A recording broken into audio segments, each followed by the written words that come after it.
Third favourite কে তোমার? Third favourite এটা তো একটু কঠিন হয়ে গেল। শুনি। আমি অপুর সাথে কাজ করেছি।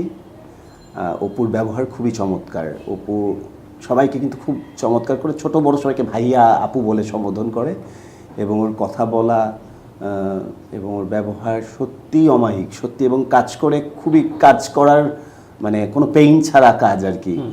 মানে থাকে না যে অনেক সেলিব্রিটি এসে প্রফেশনাল এবং খুবই আনন্দ দিয়ে কাজ করে এবং কাজটার প্রতি খুবই মানে খুবই কমফোর্টেবল আর কি।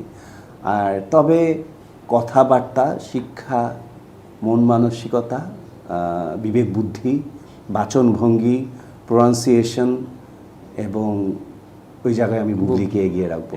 বুবলি অনেক বেশি স্মার্ট অ্যান্ড মার্জিত, অনেক বেশি। এবং ইভেন আমাদের ইন্ডাস্ট্রিতে যতগুলাই নায়িকা আমি দেখেছি, আমি কথা বলে এবং মিশে দেখেছি যে বুবলি খুব বেশি ডিসেন্ট এবং মার্জিত।